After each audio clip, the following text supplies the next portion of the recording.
최초로 자폭 드론이라는 걸 오늘 최초로 공개를 했는데 예. 이게 어떤 내용인지 좀 설명 좀 부탁드리겠습니다.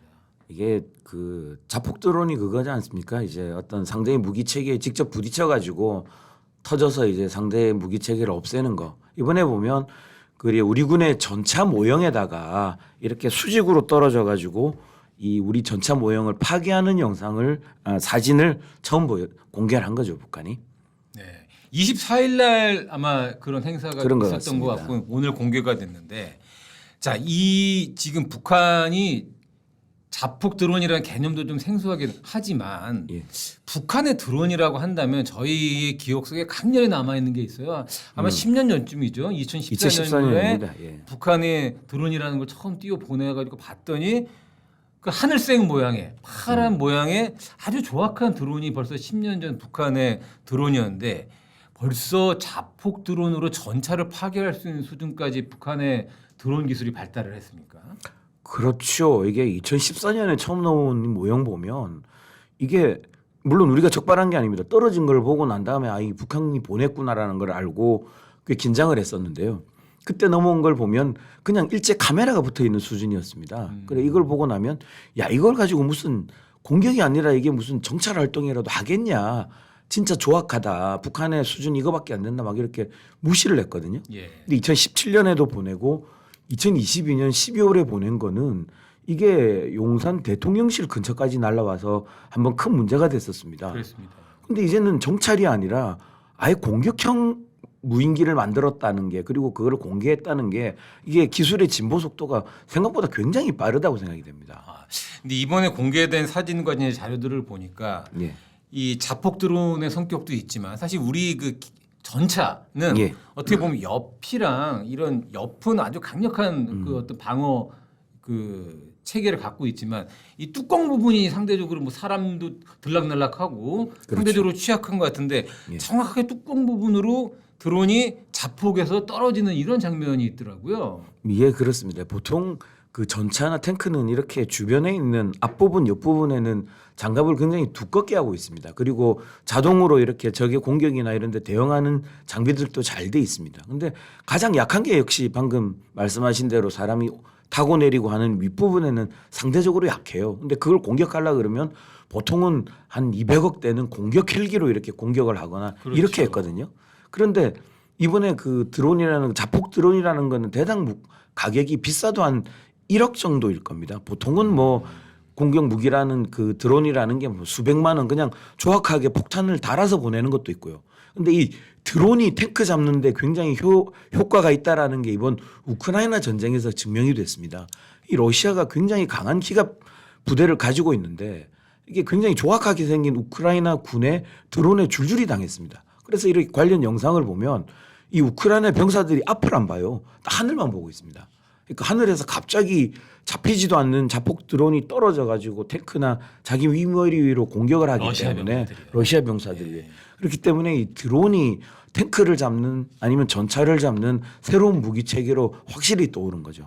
예, 이게 이제 우리한테 이제 시사하는 바가 어떤 게 있냐면 사실 그 핵무기를 제외한 재래식 전력에서는 북한과 우리의 군 전력이 사실 비교가 의미 그렇죠. 없을 정도로 많이 그렇죠. 벌어졌어요. 그러니까 예. 한마디로 시합이 안 되는 예. 시합이 안 되는 정도인데 이게 이제 드론이라는 어떻게 보면 그 고성능 저가격 가격은 가성비. 싸면서 가성비 좋은 무기가 등장을 하면서 현대전의 판도가 송두리째 바뀌고 있습니다. 그러니까 쉽게 얘기하면 그동안 재래식 전력에서 돈이 없어서 제대로 준비를 못했던 북한 같은 국가들도 드론 같은 것들만 제대로 좀 활용을 하고 어떤 현대전의 새로운 그 전술을 짠다면 지금까지 우리가 뭐 몇 조, 몇십 조, 몇백 조를 때려 박은 재래식 전력에 어떻게 보면 무용지물이 될 수 있는 이런 상황까지 처해져 있는 거죠.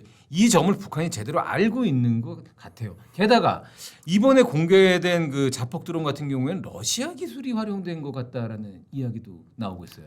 예, 모양이 상당히 비슷합니다. 러시아가 만든 이제 드론 계열들이 있는데 물론 지금은 이 러시아가 쓰고 있는 저기 우크라이나전에서 쓰는 드론은 자기 생산하는 거에는 좀 한계가 있기 때문에 네. 좀 저렴한 이란산을 많이 갖고 왔고 지금 쓰고 있습니다. 근데 러시아가 만든 그 모형하고 지금 북한이 이번에 처음 공개한 게 되게 닮았거든요. 근데 작년에 블라디보스토크에서 북러 정상회담이 있었는데 그때 김정은이 공격 드론 5대하고 정찰 드론 1대를 러시아에서 선물을 받아가지고 와요. 그렇습니다. 결국 러시아 입장에서는 이번에 또 얼마 전에 북러 정상회담을 하지 않았습니까? 근데 북한은 당연히 핵이나 미사일 기술, 특히 위성 기술을 달라고 하겠지만 러시아 입장에서는 부담스럽죠. 근데 거기에 비해서 드론 기술 같은 경우에는 좀 부담이 없습니다. 그래서 이번에 처음으로 이제 자폭 드론이라는 거 들고 나온 거 이런 모양이나 이런 걸 보면 러시아하고 북한하고 이런 드론 기술에 관련된 어떤 이전 문제가 굉장히 의심이 크고요. 그리고 방금 말씀하신 것처럼 이게 이번에 가장 드러난 게 우크라이나 전쟁에서 러시아 공격 헬기가 200억 원짜리가 있어요. 근데 이게 한 1,000만 원도 안 되는 우크라이나 드론에 걸려가지고 격추가 됐습니다. 아마 실전에서 공격 헬기가 드론에 걸려가지고 추락한 거는 이번에 아마 처음이라는 이야기도 나오고 이러는데요. 아마 북한도 그런 전술이나 이런 전쟁의 실전에서 일어나고 있는 일을 가장 많이 연구를 하지 않았나 싶습니다. 네. 이 지금 걱정이 아닐 수가 없습니다. 그러니까 지금까지 우리가 충분히 쌓아놨던 재래식 전력 그리고 어떤 재래식 전술이라는 게 현대전의 개념을 바꾼 드론의 등장 그리고 북한이야 뭐 이런 이 새로운 드론 기술 자기들이 갖고 있는 게 없으면 러시아와의 어떤 기술 제휴를 통해서 금방 또 가져와서 또 이걸 뭐 그렇게 베끼기 어려운 기술이 때문에 아닐까요? 네. 이거에 대한 우리의 좀 대응책이 좀 있어야 될 것 같은데 작년에 뭐 그 재작년인가요? 그 대통령실이 드론에 뚫려고 이거 난리가 났었는데 예. 거기에 대한 대책은 저희가 충분히 좀 세워놨습니까? 어떻습니까? 그때 이제 눌린 다음에 뭐 대응 연습도 하고 그 다음에 뭐 드론 부대도 드론 사령부도 새로 만들고 그 다음에 이제 얼마 전에 레이저 무기도 만들고 이랬습니다. 근데 이 레이저 무기가 한 1m 이하 되는 소형 드론을 어떻게 하는 데는 효과가 있는데 이번처럼 큰 규모가 어느 정도 되는 드론은 격추가 안 돼요.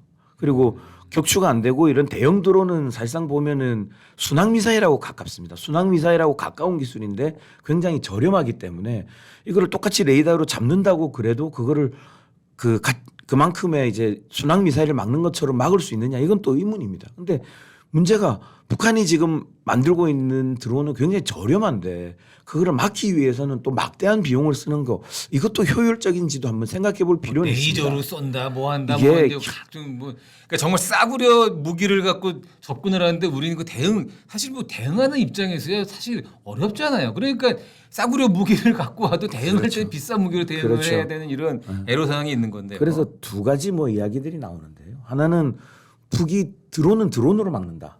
북이 드론에 투자를 하고 전력화하는 것만큼 우리도 그 이상의 드론 전력을 갖추어서 북한이 1을 공격하면 우리는 10을 갚을 수 있다라는 걸 보여주는 방법이 하나 있을 것 같고요.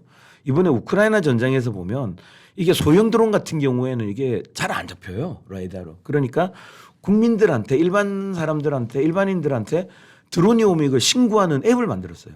그러니까 전장에서나 이런 일반 주민들이 이거 러시아 드론 같다라고 이렇게 신고를 하면 그게 오히려 레이더보다는 굉장히 더 저렴하지만 실제 눈으로 확인한 거니까 더 정확하게 이렇게 감시망을 짜는데 도움이 된다고 하더라고요. 어쨌든 실전에서 생각할 수 있는 아이디어고 창의력입니다. 우리 군도 좀 창의적인 방법을 생각을 해낼 수 있었으면 좋겠습니다. 안의원 이야기를 듣다 보니까 창의적 방법 하니까 사실 이제 예. 그 우리 같은 경우에는 한강이나 동네 보면 그 민간인들이 드론 많이 띄우잖아요. 그렇죠. 예. 그러니까 민방위 개념으로 민간인들이 갖고 있는 드론 같은 거를 전시회는 민방위 드론 무대 같은 걸 즉각 소집을 해서 어떻게? 왜냐하면 우리는 그런 드론 그러게요. 세고 쓰지 않습니까? 그러게요. 그러니까 그런 것들을 활용하는 방안들도 한번 생각해 볼 수 있을 것 같아요. 그러니까 자동차처럼 이렇게 등록하잖아요. 그러니까 예. 좀 드론들도 좀 등록을 해서 정말 전시회는 이 민간인들이 갖고 있는 좀 레저용 드론들도 전시에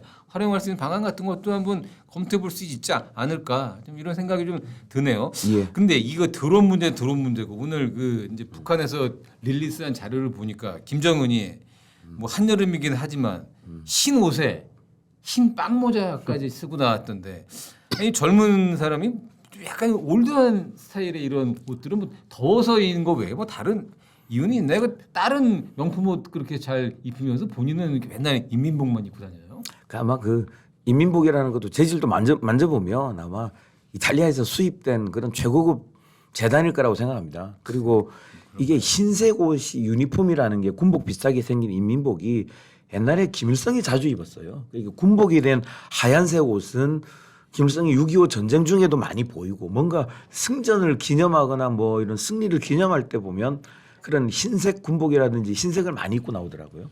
아마 김정은이도 어느 정도 연령대가 있거나 이런 북한 주민들한테 이렇게 뭔가 잘된 일이 있을 때는 할아버지 흉내 내기 이런 차원에서 약간 지금 보면 약간 웃기지만 무슨 게릴라복 비슷한 그런 하얀색 옷을 입고 다니고 있지 않는가 싶습니다. 네. 안용현 논설위원이 북한 문제를 오랫동안 연구를 했기 때문에 이런 문제에 있어서는 안용현 논설위원의 설명을 들으면 좀 이해가 잘 되는 것 같아요. 예, 다음으로 이제 국회 문제인데 오늘 그 국회에 여러 가지 상임위원회가 있습니다. 그 중에 이제 좀 이름이 긴데요. 과학기술정보방송통신위원회라고 있습니다. 이 줄여서 과방이라고 하는데 과방위가 전체 회의를 열어가지고 업무 보고라는 걸 각 기관장들한테 받았어요. 업무 보고라는 게 뭐냐? 과기부 장관, 원자력 안전위원장, 우주항공청장 같은 분들한테 업무 보고를 들었는데 이게 국회 22대 국회 개원 이후 3개월 만에 처음이었습니다. 이 3개월 만에 처음 왜 이런 일이 벌어졌느냐? 그동안 무슨 일로 과방위 하면 딱 떠오르나요? 가방에 하면 뭐 방통위원장 부르고 탄핵하고 뭐 MBC 사수안에 만에 뭐 공영방송 이사해가지고 결국은 방송 방통 요 두 가지에 뭐 날이 해가 떠도 해가 져도 요것만 가지고 석 달을 시간을 보냈기 때문이겠죠. 그렇습니다. 그래서 오늘 그 김홍수 의원 오늘 그 과방위 전체위에 올라온 법안이 총 몇 개인지 혹시 아세요? 글쎄요. 61개입니다. 61개. 그러니까 석 달 동안 해야 될 숙제들을 그런 거예요. 과학기술기본법, 이공계지원특별법, 그리고 우리가 맨날 뉴스에서 많이 보는 AI법 이런 것들을 당연히 처리를 하고 법안 소위에서 논의를 하고 그래서 이걸 법을 어떻게 만들어야 되고 예산을 얼마 투입해야 되고 논의해야 될 이 과방위가 맨날 MBC 사장 문제가 뭐니 이진숙 방통위원장 불러 청문회 지금까지 3번 했습니다. 방송 청문회 보통 방통위원 청문회 하루는 끝나거든요. 3번 했고 그리고 할 때마다 고성과 싸우고 나와라 들어와라 자세 똑바로 잡아라 풀어라 뇌 구조가 어떠냐 나이가 몇 살이냐 이런 걸로 하다 보니 정작 중요한 과학과 관련된 일들은 지금까지 안 했던 거예요. 그래놓고 오늘 처음으로 기관장들 불러서 업무 보고를 받아서 61개 법안을 한꺼번에 심의하겠다고 하니 이게 제대로 될 수가 있겠어요? 그래서 오늘도 한번 봤습니다. 봤는데 오늘도 결국엔 또 방통위 문제 또 무슨 방통위를 2명으로 구성하는 게 맞냐 4명으로 구성하면 또 싸우더라. 또 싸워. 근데 그래서 지금 과학기술계에서는 이런 얘기가 있어요. 지금 과학기술위원회랑 방통위원회를 분리를 하자. 분리를 해서 방통위는 그냥 지금처럼 지지고 볶고 싸우고 그냥 이거야 뭐 사실 뭐 민주당으로서 뭐 MBC 문제가 중요하기 때문에 어쩔 수 없다선 치니까 뭐 그거야 100분 이해를 한다고 하더라도 그러면 방통위 문제는 싸우고 과방위는 분리하자는 얘기가 벌써 과학기술계에서 먼저 나왔습니다. 그 과학기술계에서 무슨 얘기가 나왔냐면 과학기술 단체들이 이런 입장을 냈어요. 정치적 문제로 국회에서 과학기술을 제대로 다루지 못하고 있다. 국회에서 과학기술을 따로 다뤄달라. 지금 그 김홍수 위원 지금 국회에 상임위원회를 새로 만들려고 그러면 국회 법을 새로 개정을 지금 해야 되는 거예요. 과학기술위원회와 방통위 분리하는 문제 어떻게 생각하십니까? 저는 뭐 합리적인 대안이 될 것 같은 느낌이 듭니다. 이 경제랑 산업 문제를 오랫동안 다뤄 오셨는데 사실 과학기술 문제나 이런 것들은 이 국가의 예산이 적시적기에 제때 투입이 안 되면 다른 국가들과의 경쟁에서 금방 뒤처지는 거 아니겠습니까? 특성상 어떻습니까? 그러니까 뭐 국가 경제에서 차지하는 비중으로만 생각하면 뭐 방송과 과학의 비중을 뭐 글쎄요 10대 90 정도로 해야 될 것 같은데 실제 그 상임위에서의 그 논의되는 비중은 오히려 방송이 99고 과학은 1 정도인 거잖아요. 그렇습니다. 그러니까 이거 뭐 그 구조를 바꾸는 게 해법이 될 것 같은 느낌이 듭니다. 현재 그 과방위가 다루는 이제 과방위 산하에서 다루는 기관이 총 81개입니다. 81개 중에 방송통신 관련 기관은 8개에 불과해요. 전체 10%죠. 예, 그럼 나머지 90%는 다 과학기술 관련된 기관들인데 사실 뭐 우리가 뭐 봤지만 그 최민희 그 과방위원장 그분 얼굴 보면 알지만 그분이 나와가지고 과학기술에 대해 얘기하는 걸 아직까지 별로 본 적이 없어요. 그리고 여야 지금 제가 오늘 한번 좀 봤어요. 국회 그 과방위 구성이 어떻게 되어 있는지. 물론 개혁신당의 이준석 위원이라든가 민주당의 황정한 의원 그리고 국민의힘의 최수진 의원이나 이런 분들처럼 과학기술 쪽에 그 관련 있는 분들도 딱 있어요. 딱 보니까 한 4분 정도 있어요. 20명 중에. 근데 이런 분들도 지금 현재 구조 그리고 나머지 분들은 좀 미안한 얘기지만 과학기술 쪽에 별로 관심 없는 분들이 태반이고요. 다 언론 노조, 방송 뭐 이런 쪽 일을 했던 분들이기 때문에 이런 분들이 방송 관련 정쟁하는 데는 특화된 분들이라는 걸 인정합니다. 저도. 근데 과학기술 좀 관심 있는 분들이 그리고 전문성이 있어야 돼요. 그리고 이런 분들이 과학기술계와 긴밀하게 소통을 하면서 그리고 기업들과 긴밀하게 소통을 하면서 법안들을 제때제때 통과를 시켜줘야 되거든요. 그렇다면 지금 국회법을 바꿔서라도 이 과학기술정보통신 방송통신위원회라는 긴 이름을 떼서 그냥 과학기술위원회, 방송통신위원회 이렇게 분리를 하는 게 방송통신을 위해서도 좋고 민주당 분들이 정말 더 실컷 싸우는 데를 위해서도 더 좋을 것 같고. 뭐 이거는 여당도 야당도 좋아하지 않겠습니까? 상임위원장 자리가 하나 더 늘어나는. 상임위원장 자리 하나 더 만드는 한이 있더라도 이거는 정말 좀 바꿔서 이제 정말 과학기술위원장은 과학기술에 관심 있는 분을 좀 위원장, 여야 간사로 좀 모셔서 여야 정쟁과 관련 없이 정말 좀 빨리빨리 좀 이 AI 기본법 같은 것들도 좀 처리를 하고 그리고 민주당 분들 저는 좀 이해가 안 되는 게 작년에 그 윤석열 대통령이 R&D 카르텔 한 이후로 예산 탁 줄었잖아요. 그거 이거 얼마나 많이 싸웠어요. 그러면 지금 이 과방위가 이 R&D 예산 문제를 다룰 수 있는 최고의 전장인데 이 전장에서 R&D 예산 문제는 다루지도 못하고 MBC 문제 가지고 언제까지 이렇게 싸울 거냐고요. 이럴 바에야 아예 과학위원회를 분리를 해서 과학기술과 방통을 따로 하는 게 어떻겠냐라는 뭐 목소리들이 많이 나오는데 좀 진지하게 좀 검토를 해주시면 어떨까라는 차제에 다음 국회에서는 거기서 한 걸음 더 나아가서 좀 비례대표의 과학기술계 인사들 비중을 좀 늘어났으면 좋겠어요. 예, 현재도 뭐 좀 여야 모두 과학기술계 인재들을 영입을 했다고는 했는데 제대로 활용 못하는 게 아까 제가 말씀드렸던 이겁니다. 과기방통위에 과학기술 관련된 분들을 투입을 했는데 이분들이 주로 질의하는 게 다 뭐 방통위 문제, MBC 문제 이런 문제에 동원되고 있는 현실이기 때문에 그분들에게 족쇄를 풀어주는 것도 하나의 방법이 아닐까 하는 생각이 듭니다. 그리고 마지막으로 이번에는 좀 이제 국제 문제 관련된 거지만 우리의 실생활과 관련이 있습니다. 프랑스 정부가 26일 날 텔레그램 창업자를 체포를 했다는 소식이 들렸습니다. 이게 되게 이례적인데요. 네. 이 무슨 이유로 체포를 했고 왜 이런 일이 벌어졌습니까? 우선 체포 주체를 보면 프랑스의 청소년 대상 범죄 단속국이라는 기관에서 체포를 했습니다. 네. 그러면서 이제 체포한 혐의로는 각종 범죄나 유해 컨텐츠가 유포되는 것을 방치하고 있었다. 그러니까 이제 범죄를 방조했다. 그러니까 범죄 방조자 혐의로 체포를 한 걸로 되어 있습니다. 그래서 거기서 유추를 해 보면 텔레그램을 통해서 이제 아동 성범죄라든지 그 무슨 청소년 마약 거래라든지 그런 것들이 많이 이루어지고 있기 때문에 그걸 명분으로 체포한 게 아닌가 이렇게 추측을 합니다만 또 다른 여러 가지 해석도 있습니다. 예를 들면 소셜 미디어에 대한 그 규제가 유럽이 굉장히 강하거든요. 근데 이제 그 연장선상에서 하나의 본보기 삼아서 시범 케이스로 잡은 거다.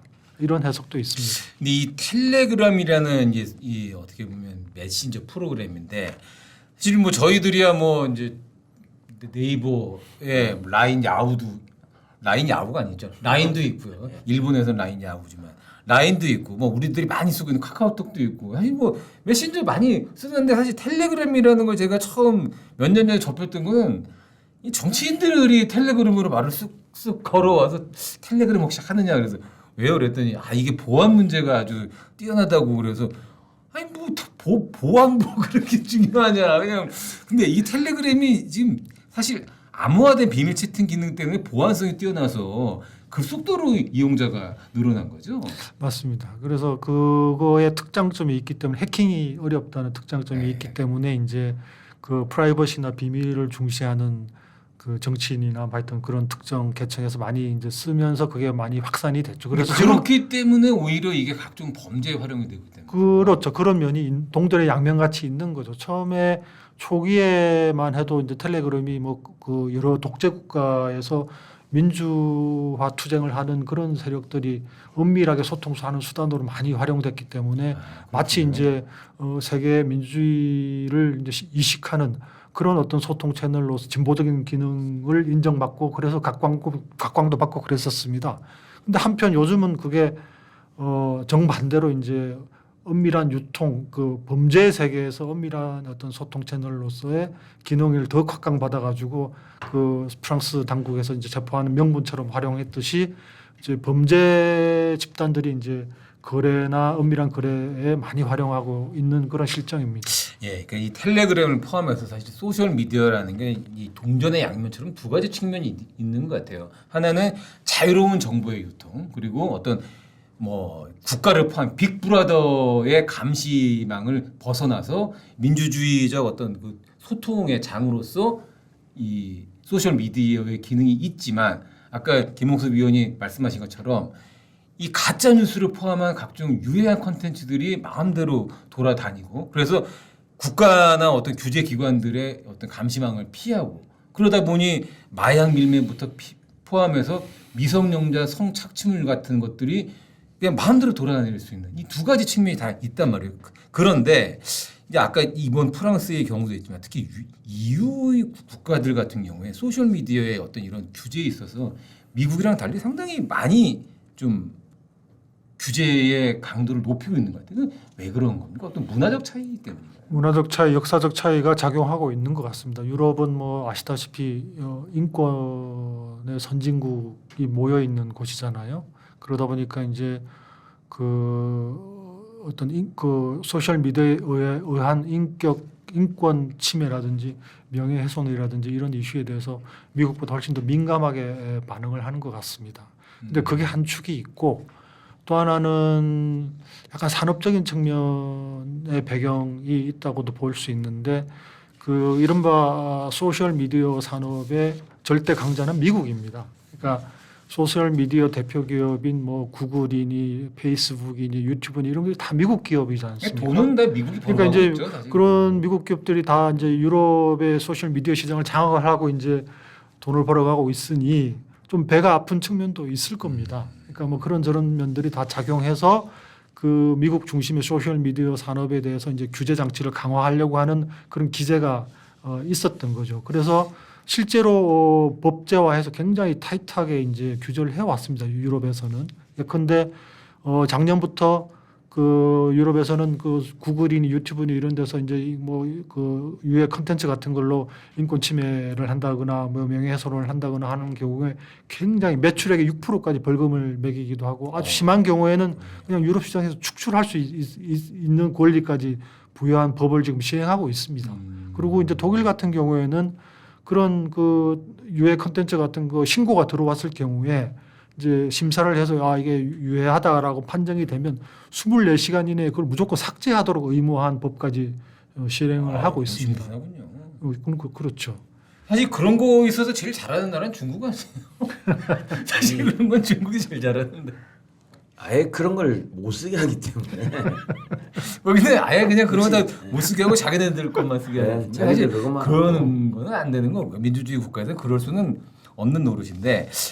자, 근데 우리 한국의 경우로 한번 좀 보겠습니다. 한국은 아까 얘기했던 것처럼 뭐 텔레그램도 많이 쓰고 무슨 뭐 페이스북이나 이런 것도 많이 쓰지만 사실 우리들이 주로 정보들을 소통하고 이 메신저를 사용하는 건 결국 국내 토종 기업들 네이버나 카카오 같은 국내 토종 기업들의 포털을 통해서 각종 컨텐츠나 뉴스들을 접하고 라인과 카카오톡을 통해서 서로 메시지를 주고받는데 아까 말씀드린 건 똑같습니다. 이런 소셜 미디어나 포털들이 정보의 활발한 유통 그리고 어떤 민주주의적 의사소통의 자유 같은 것들을 확장시켜준 측면이 분명히 있습니다.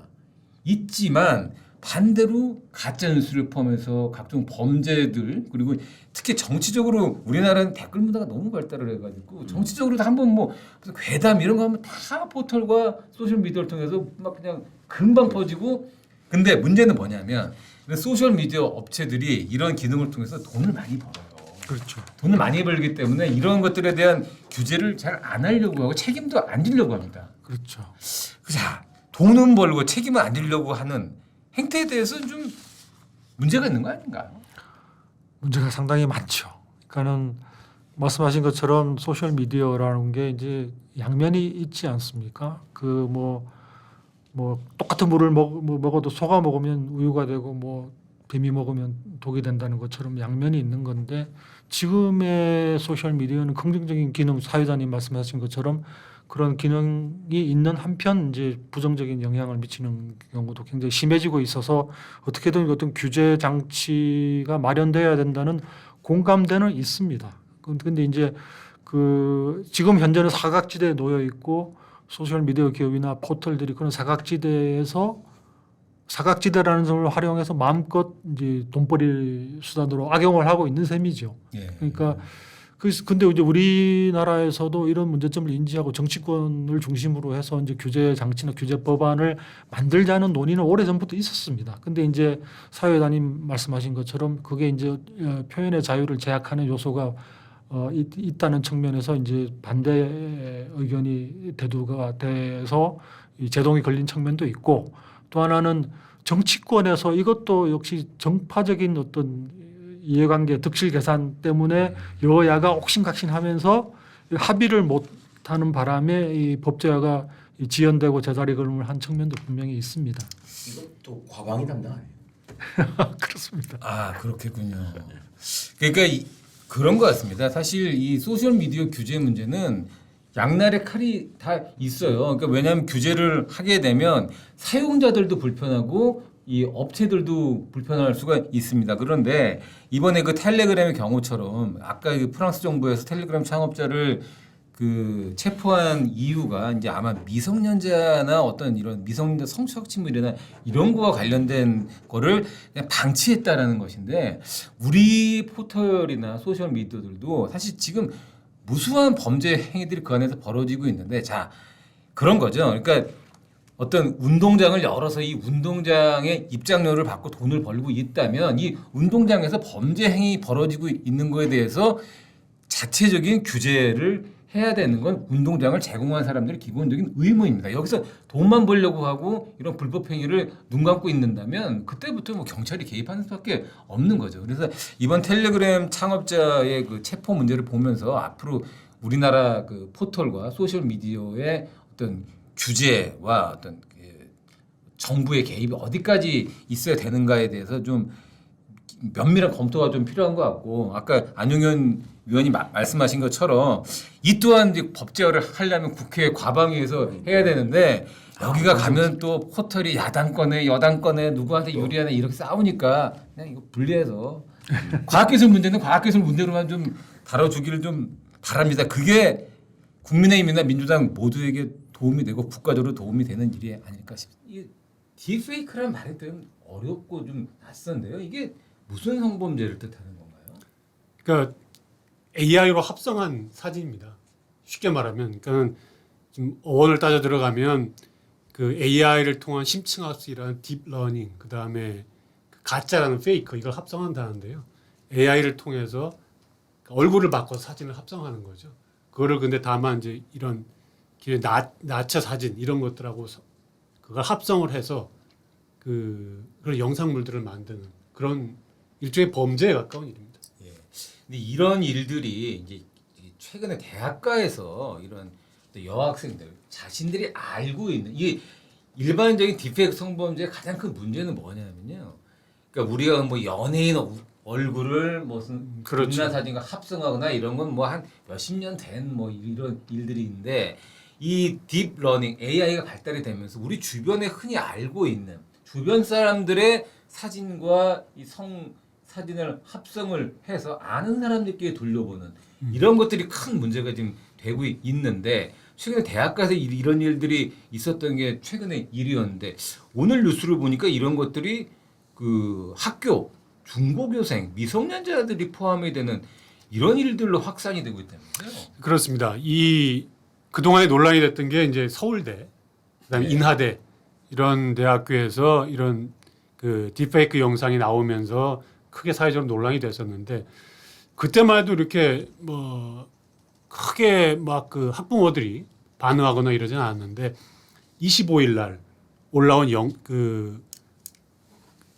소셜 미디어에 올라온 목록이 하나 있습니다. 그러니까는 딥페이크 피해 학교 목록이라는 건데요. 이거는 누가 만들었는지는 확인이 안 되는데 어느 피해자가 이런 피해 사례를 모집을 해서 그런 쪽지들을 모집해서 그 400여 곳의 학교 명단을 만든 겁니다. 아, 초중고등학교 400. 그렇습니다. 근데 이게 뭐 그 처음에는 이게 실제로 피해를 입었는지 이런 것들이 확인이 안 됐는데 피해를 입은 사례들이 확인이 되기 시작한 겁니다. 그 명단에 올라간 학교에서 그런 학교들이 속속 나오면서 그 해당 교육청에서도 뭐 확인 작업에 들어가고 그러니까 당장 이제 그 학생들을 둔 학부모들은 이런 커뮤니티나 이런 데서 난리가 난 거죠. 우리 애들이 피해를 입은 거 아니냐. 그래서 확인하고 이런 과정들이 그 공포처럼 번지면서 결국은 이제 정치인들까지 나서는 뭐 그런 상황이 된 겁니다.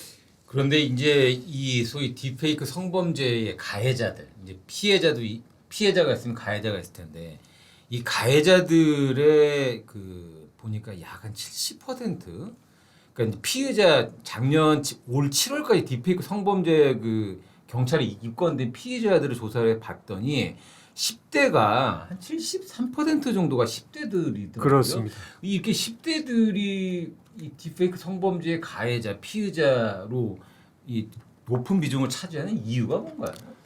아무래도 그 이런 그 영상 공유, 그다음에 이런 기술, 이런 소셜 미디어에 10대들이 아무래도 익숙하죠. 그러다 보니까 이게 어떤 그 놀이처럼 이제 돼버린 것 같은 양상입니다. 그러니까는 그 워낙 이런 것들이 어릴 때부터 그런 문화에 익숙하다 보니까 그 아무런 거리낌 없이 이게 무슨 문제가 되겠어라는 것처럼 그냥 놀이처럼 이제 하는 그런 상황이 된 겁니다. 근데 그걸 누구도 그동안에 제어를 하지 못했기 때문에 이제 막 번져나가는 그런 상황이 되어버린 그렇죠. 거죠. 지금 그 10대들 보면 게임을 하듯이 그다음에 가상현실 이런 거에 굉장히 익숙해 있거든요. 더군다나 사진도 다 자기들이 보정하지 않습니까? 그렇죠. 이런 모든 것들이 아니 뭐 사진 대 사진 붙이는 게 뭐 문제야? 이런 생각을 하고 게임을 하듯이 마치 이렇게 즐기는 것 같은데 이게 처음에는 별거 아닌 걸 이렇게 붙이면서 합성하면서 즐기다가 이제는 이게 성적인 것 같고 연관이 되니까 이건 그렇죠. 정말로 범죄가 돼버린 것 같은데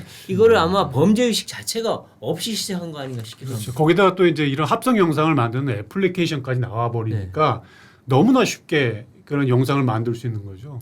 이 보니까 보도에 따르면 최근에 개설된 한 텔레그램 방 관리자가 이런 말을 해요. 뉴스에 나와도 쫄지 마라. 그리고 지능해라. 지능하려란 말이 뭐냐면 지인을 능욕해라는 얘기인데 이 얘기는 뭐냐면 아는 사람의 사진을 갖고 딥페이크 성범죄를 해서 뿌려라 이런 얘기인데 그런 사실 거죠. 이 딥페이크 성범죄라는 게 되게 그 중형을 받을 수 있는 중대 범죄인데 그러니까 좀 뭐 미안한 얘기 아직 어린 친구들이라서 이게 중대 범죄라는 것조차도 제대로 이 인식을 못 하고 있는 거군요. 그런 것도 있고 이거는 이제 10대가 일으켰는지는 확인이 안 되지만 이게 아까 말씀드린 대로 25일 날 그런 피해 학교 목록이 뜨고 나서 일부 그 텔레그램 방들에서는 자기 방을 폭파해 버렸어요. 걸릴까봐 누군가 만든 가해자들이. 근데 일부 또 그 텔레그램 방을 만든 사람들이 그런 얘기를 한 거죠. 왜냐하면 텔레그램은 익명성이 보장이 되다 보니까 자기들은 안 걸릴 거다라는 생각을 가지고 쫄지 마라. 우리는 또 할 수 있다라고 방폭파가 다른 데로 옮겨가고 뭐 이런 형태의 것들이 벌어지는 겁니다. 그러니까 참 이게 지금 사실 뭔가 이 대책 마련을 하고 지금 잡지 않으면 이것들이 아마 걷잡을 수 없이 제가 번지는 거 아닌가라는 우려를 할 수밖에 없는 그런 상황입니다. 엊그제 그 프랑스 정부가 텔레그램을 만들고 텔레그램을 창업한 창업자를 이제 긴급 구속을 했습니다. 이 뭐 러시아에서는 정치적 배경이 있다라는 이제 음모론을 제기하고 있지만 프랑스 정부가 공식적으로 밝힌 이유는 뭐냐면 바로 이런 미성년자 성착취물 같은 이런 범죄. 텔레그램이 다른 그 메신저에 비해서 보안성이 상당히 뛰어난 걸로 알려져 있죠. 그렇기 때문에 그냥 나쁜 일을 하고 폭발을 하면은 증거가 안 남고 수사가 안 될 잡힌다. 거다. 네, 그런 이런 상황. 것들을 그러면 보안성이 뛰어난 걸 만들었으면 이러한 일탈행위나 범죄에 대한 게또 너도 책임을 져라.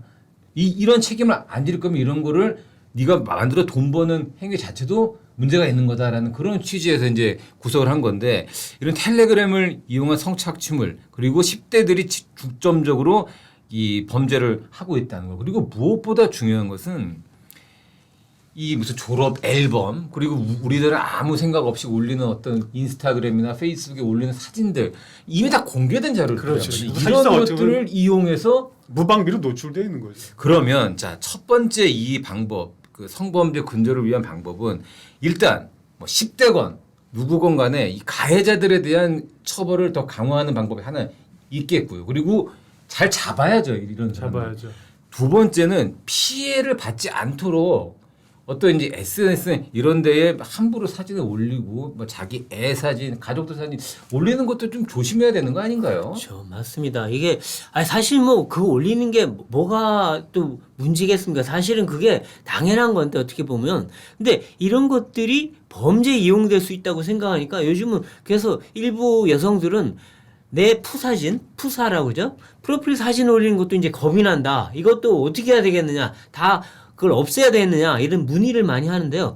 그 정도인데 사실 우리가 자기 프로필 사진 하나 못 올릴 정도의 그런 사회는 안 돼야 되는데 근데 지금 워낙 악용되다 보니까 지금 이런 것들도 굉장히 조심해서 올려야 되는 그런 상황인데 사실 그거를 우리가 어떻게 다 규제할 수는 없는 일이지만 어쨌든 이 텔레그램처럼 이게 익명성을 보장하는 이런 거에 대해서 어떻게든 규제할 수 있는 방안을 조금 마련해야지 이런 악용이 좀 덜 되지 않을까 싶은 생각은 듭니다. 예. 아무리 보안성이 뛰어나고 편리성이 있는 메신저라고 하더라도 그리고 이런 것들을 통해서 어떤 상업적 이익을 취하는 시스템을 만드는 사람들과 회사라면 이런 범죄 행위에 이용되지 않도록 할 수 있는 어떤 사회적 책임 같은 것도 동시에 지는 게 필요한 것 같아요.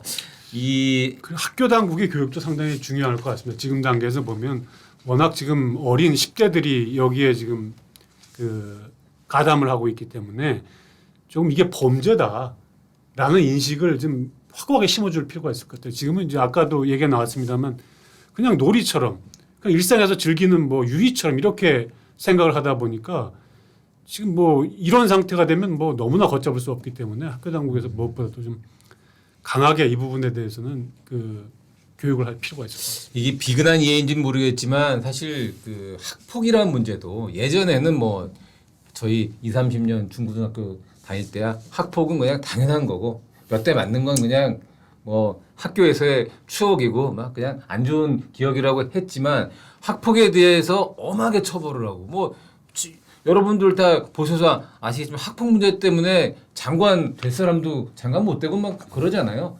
엄하게 처벌을 하기 때문에 학폭 문제는 이제 뭐 어떻게 보면 아주 살벌할 정도로 이 처벌을 하기 때문에 학폭 문제가 많이 줄어든 것처럼 이런 이 딥페이크 성범죄 같은 것들도 점차 좀 우리들이 이 지혜를 모은다면 지금 같은 피해자들의 속출을 막을 수 있지 않을까 그런 생각이 좀 듭니다. 두 번째는 이제 오늘이죠. 오늘 국무회에서 내년도 약 677조 어마어마한 규모인데요. 뭐 정부에서는 뭐 건전재정이라고 하지만 매년 커지는 건 피할 수 없는 건데 그 중에 눈에 띄는 게 이제 그 병장 월급이 처음으로 200만 원대를 넘어선다. 이런 뉴스가 눈에 띄더라고요. 병장 월급 200만 원. 아니 군복무하면서 200만 원은 그대로 버는 거예요?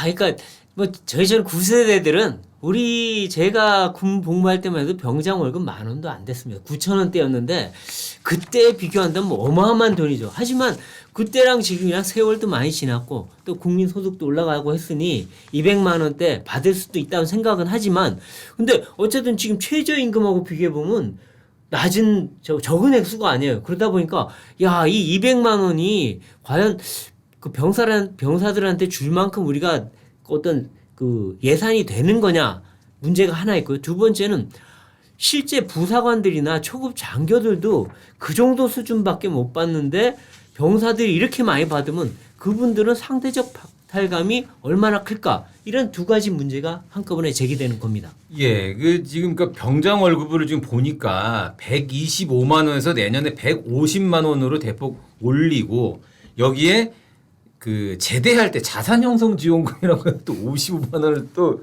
더 준다고 하네요. 네, 그렇죠. 그러면 150 플러스 55 그러니까 205만 원이 되는데 이 문제는 뭐냐면요. 병장 월급은 저희들도 다 이 월급 받으면 알겠지만 거의 20-30%가 세금이고 많게는 40%가 세금 떼가거든요. 근데 이 병장 월급은 그냥 그대로 세금 없이 가는데 병장은 병사들은 세금이 없습니다. 하사관들은 이거보다 조금 더 받는데 세금 떼고 차 떼고 포 떼고 다 뗀다면서요. 안 떼죠. 예. 네. 그러니까 세금뿐만 아니라 의료보험, 뭐 국민연금 뭐 다 뗍니다. 왜 뗄게 뭐 다 공제가 우리도 월급 명세서 보면 공제 많잖아요. 이렇게 그렇죠. 떼가는 게 다 뗍니다. 그러다 보니까 차 띄고 포 띄고 하다 보면 굉장히 줄어들어서 사실상 비슷해진다는 건데요. 제가 뭐 구체적으로 숫자를 제시하면 이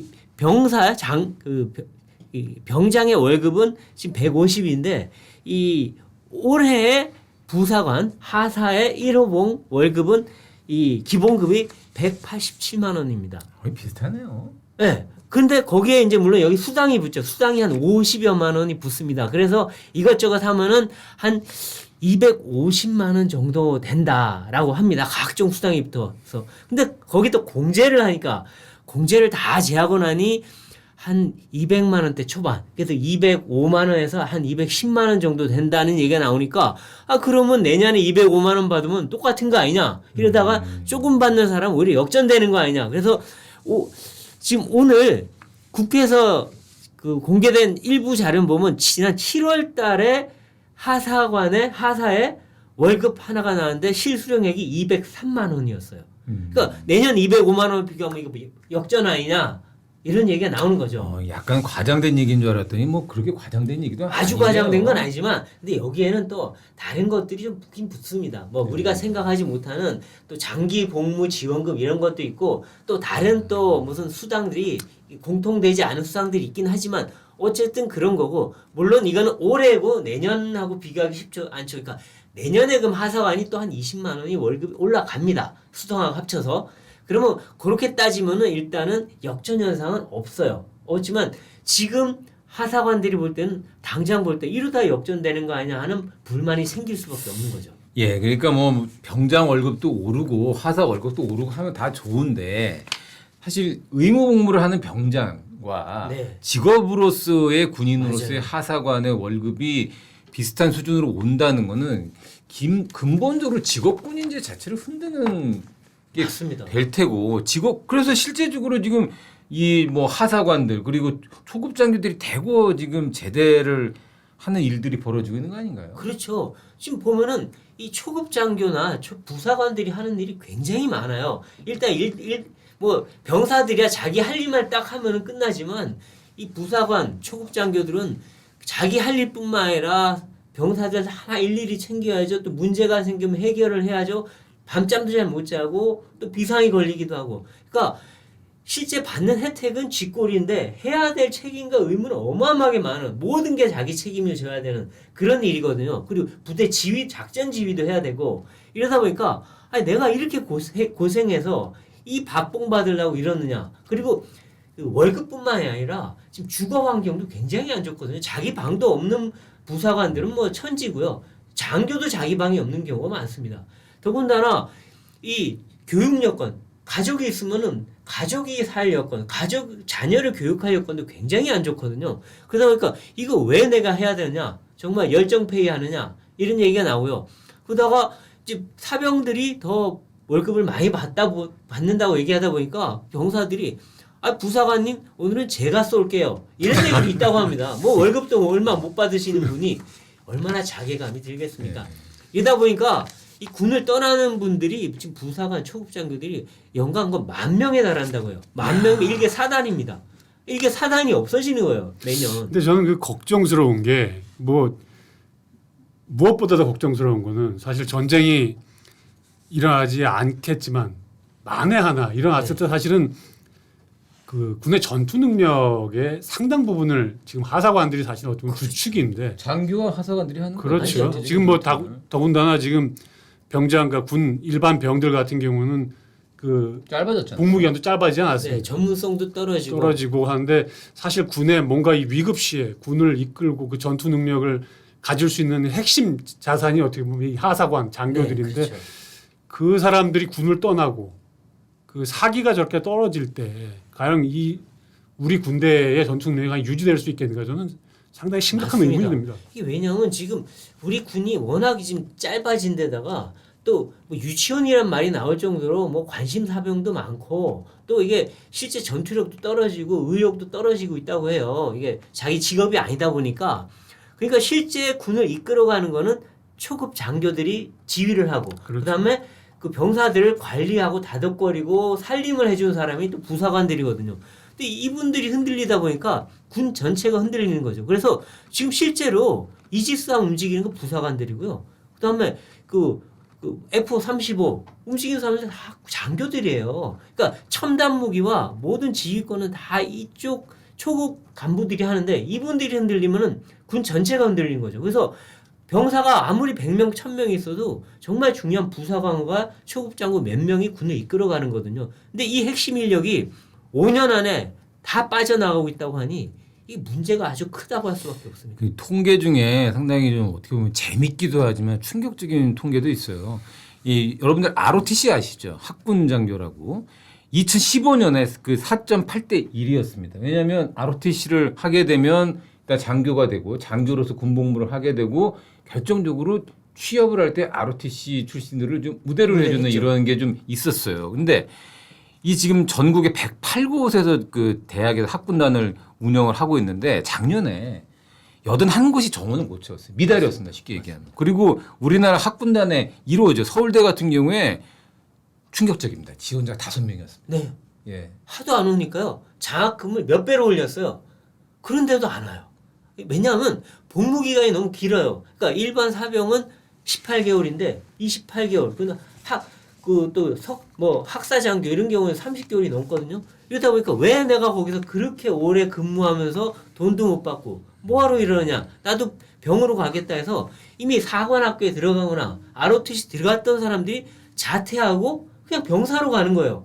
이러니까 지금 일선에서 이 최전선을 지켜야 되는 이 초급 장교들, 그러니까 소대장들이 없어하고 지금 소대장이 비어 있는 곳들이 굉장히 많다는 거예요. 그래서 이쪽 소대장이 이쪽까지 겸임하고 중대장이 소대장을 겸임하는 이런 것까지 생기다 보니까 거의 과로에 시달려서 이 사람들도 오래 못 버티겠다 이런 상황이 생기는 거예요. 이게 정말 좀 심각한 문제인데 이게 결국 병장 월급, 병사들 월급을 올려준 게 문제다. 뭐 이렇게 저희가 얘기하고 싶지는 않습니다. 그런데 이 군복무 기간이 점점 좀 짧아지고 사병들의 월급이 올라간 건 한 번 대선 거칠 때마다 쭉쭉 올라갑니다. 그렇죠. 맞습니다. 그거 제가 명확히 기억을 하는데 네. 지난 대선도 문재인 후보가 아니죠. 윤석열 후보, 이재명 후보 똑같이 맞습니다. 경쟁적으로 사병들 월급 인상, 군복무 기간 단축 약속했어요. 그 전에도 문재인 대통령도 마찬가지고 그때도 다 많이 그랬어요. 올랐습니다. 박근혜 전 네, 대통령도 그때도 마찬가지예요. 마찬가지였고요.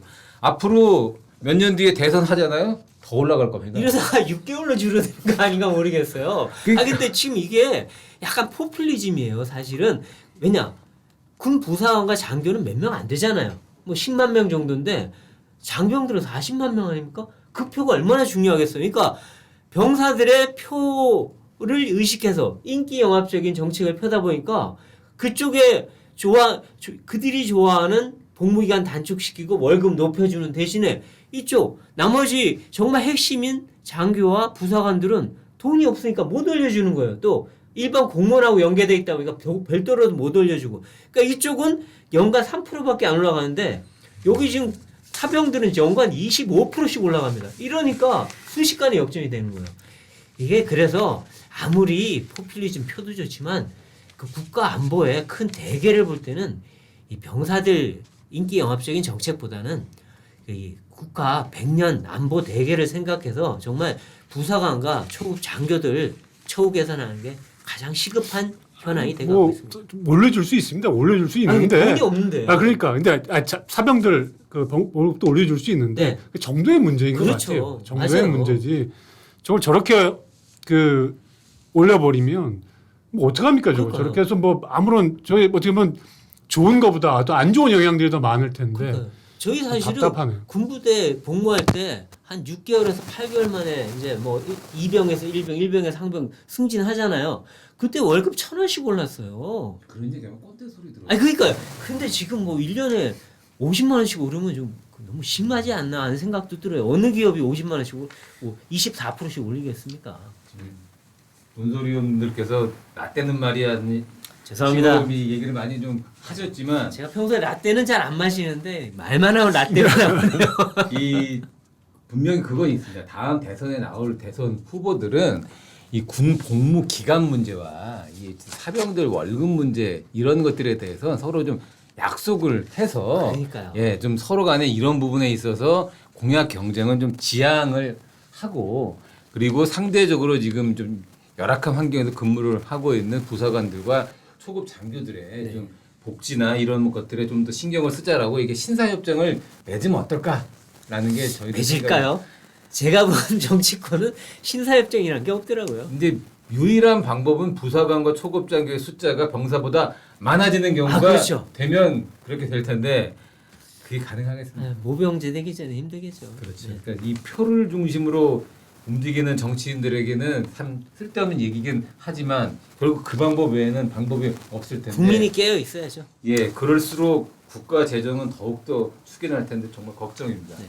그리고 마지막으로 지금 이제 오늘 조선일보가 단독 보도를 한 내용인데 국민의힘이 지금 의대 정원 확대 문제 정부는 일단 뭐 현재 일단 10,000명 증원 목표로 매년 2,000명씩 증원하는 걸로 매년 이제 내년 내후년 이렇게 가자는 입장인데 이렇게 하다 보니 일단 의사들과 이제 전공의들이 계속 반발을 해서 지금 의정 활동이 풀릴 기미가 안 보이니 국민의힘 특히 이제 한동훈 국민의힘 대표가 최근 그 당정 협의 때 내년은 뭐 이미 정해진 거니까 어쩔 수 없고 내후년에 의대 정원 확대를 좀 유예하는 게 어떻겠느냐 제안을 했는데 네. 정부에서 안 된다고 했다면서요. 네, 그렇죠. 근데 사실은 좀 일리가 없진 않아요. 지금 3,000명인데 그들이 유급된단 말이에요. 1학년들이. 그러면 내년에 4,600명이 뽑히면 7,500명 이상을 한꺼번에 수업을 해야 되는데 콩나물 교실 되겠네요. 그건 콩나물이죠. 저희 뭐 옛날에 1, 2, 3부제 수업했다는 그런 것처럼 해야 되는데 너무 많다. 실질적인 정상적 교육이 힘드니 조금 정원을 올해 내년에는 동결하고 이렇게 조정을 해서 좀 정상화해 보자. 이러면 또 1학년들도 다시 이제 학생들도 돌아오고 뭐 전공의들한테도 좀 사인이 되지 않겠느냐라고 하는 건데 정부는 그래요. 이거 해봐야 전공의들 돌아오지도 않고 뭐 학생들도 복귀 안 하는데 그렇게 이거 지는 거 아니냐? 뭐 이거 해보면 이거 주면 또 달라 그러고 또 달라 그러고 결국에는 증원 못하게 하는 방향으로밖에 가지 않지 않겠느냐. 그러니까 이건 안 된다라고 했는데 정부도 여당의 입장도 다 들어보면 다 일리가 있어요. 근데 문제는 국민들이 볼 때 이러다가 계속 해결이 안 되면 어떻게 하나 이런 걱정이 생길 수밖에 없죠. 예, 실제 지금 추석을 앞두고 있는데 벌써 응급실에서는 여러 지금 뭐 그런 안 좋은 징후들이 나타나고 비상 있죠. 사태들이 벌어지고 있죠. 그렇죠. 뭐 축소 진료를 한다든지 예. 아예 하루씩 문을 닫는다든지 이런 것들이 지금 이른바 상급 종합병원에서도 그런 일이 벌어진 적이 있습니다. 그래서 지금 이 상태로 가다가 뭐 어떤 일이 벌어질지 사실 누구도 모르는 상황이 되는 겁니다. 왜냐하면 지금 벌써 이 사태가 6개월, 7개월 가까이 지금 이어지고 있지 않습니까? 그런 상황에서 전공의들이 나가고 그 지금 그 나간 그 온전한 부담을 다 지금 전무의들이 남아서 지금 응급실에 책임지고 있는데 이 사람들이 지금 번아웃되고 있는 상황이 되다 보니까 하나둘 응급실을 떠나고 이런 상황에서는 사실 응급실 유지가 상당히 어려운 상황이 되는 거죠. 그래서 정말 위기다라는 얘기들을 많이 하고 있습니다. 그래서 뭔가 돌파구를 좀 찾아야 되는 거 아니냐.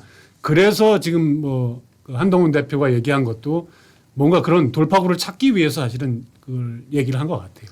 예, 오늘 어디 오후에 시내에서 오는 행사에 윤석열 대통령과 한동훈 대표가 만날 일이 있었습니다. 만날 일이 있어서 악수를 하긴 했어요. 근데 서로 눈빛 교환도 안 하고 싸늘하게 그냥 악수만 하고 헤어졌다는 이야기가 있던데 사실 지난 총선 때도 의대 이 정원 문제를 가지고 그 윤석열 대통령이 대국민 담화를 했었죠. 그때 의대 정원 문제에 있어서 약간 좀 유연성을 보일 것 같다라는 소문이 돌았는데 결국엔 55분이었나요? 53분 동안 절대 그럴 일 없다라고 하는 식으로 되면서 사실 그때 한번 충돌을 했었고 최근에도 여러 문제들로 이제 그 윤석열 대통령과 한동훈 대표가 이견을 보이고 있는데 이번 의대 이 정원 문제도 또 어떻게 보면 정치적 또 갈등의 소재로도 작용할 수 있을 것 같은 생각이 듭니다. 그렇죠. 문제는 뭐냐면 두 분이 뭐 싸우는 건 싸우는 건데 그게 중요한 게 아니고 지금 이대로 가다 보면은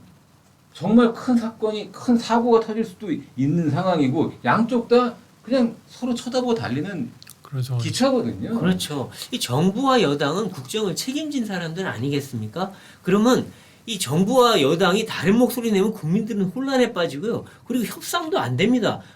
상대방 의사들도 둘이 싸우는데 우리가 뭐하러 나서 야당도 아이고 당신들끼리 하세요. 이렇게 되거든요. 그러니까 저런 모습은 안 좋은데 물론 조율하에 약속 대련이라는 것도 있어요. 여당은 이런 얘기하고 정부는 이렇게 해서 뭔가 작전을 써서 하는 측면이 있다면 그건 꼭 나쁜 건 아닌데 이번에 보면 그게 아니라 약간 사전 조율이 안 돼서 삐끄덕거리는 것 같으니까 더 걱정인데 지금 추석 연휴 때 간호사들까지 지금 파업하겠다는 거 아니겠습니까? 간호사들도 그동안 얼마나 피곤했어요. 그러니까 자기들도 자기들 목소리 내는 건 또 일견 이해할 수는 있는 측면이 있지만 환자들은 어떻게 합니까? 아프면은. 그러니까 이러니까 정부 여당에서 더 걱정할 수밖에 없는 상황인데 이럴 때일수록 정부와 여당, 대통령과 여당 대표가 조율을 잘해서 뭔가 야당도 끌어들이고 의사들도 끌어들여서 뭔가 좀 제대로 된 논의를 좀 하는 모습을 보여야 되는데 좀 무책임해 보인다 이런 비판을 살 수밖에 없어요. 예, 결국 이제 정치인들은 그렇습니다. 정부는 자신들이 일을 해서 성과를 내는 게 목적이지만